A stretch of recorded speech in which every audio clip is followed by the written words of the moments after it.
aimed at helping veterans overcome serious issues. And ABC 2 News' Brendan McNamara spoke to one vet who's getting better in this week's RBC Wealth Management Salute to Maryland Veterans. In Glen Burnie, a typical district courthouse, but inside, a different type of justice. Actually being here and having people to talk to is just, it's been really great, and I look forward to my Wednesdays that I know I'm going to be with the guys, you know. Navy veteran Robert Fonseca comes here with a group every month to talk to a judge. He never saw himself getting into trouble.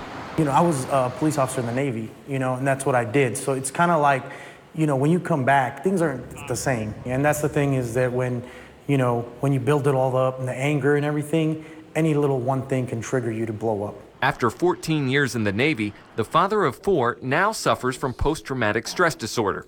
Earlier this year, Fonseca says he got into a fight, was charged with assault, but instead of going to jail, he was offered a choice. Accepting was the hardest thing for me to do, you know, because I realized I don't know how long it's going to take for me to be better. I don't know how long it's going to be, but I've accepted that this is what I'm going to deal with. Thanks to a new specialty veterans treatment docket offered through Anne Arundel County courts, Fonseca was identified as a candidate for treatment instead of being handed down a sentence. There are many other veterans just like him who have been charged with misdemeanors but have been deemed redeemable. You often can find either a mental health condition or perhaps a substance abuse addiction. After a while, you know, they reach a boiling point and something happens. It's probably insignificant, but the blow up happens because they've been stuffing their feelings. Many of the vets are referred to Jim Haskell's Strength at Home peer support program at the Maryland VA Medical Center.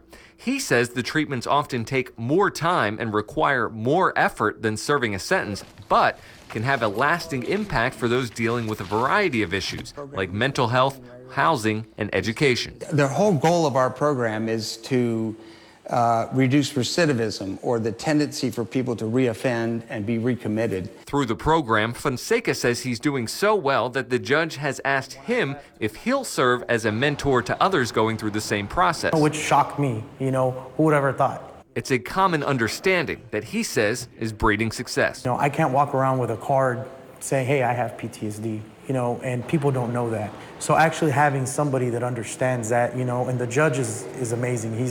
He's very, you know, very grateful and very understanding. He wants to help us, and he wants to help others. And I think that makes a big difference. 2 years ago, Baltimore City also started a similar program for veterans going through the legal system there. That was the first in the state, and there are now about 300 specialty courts serving veterans across the country.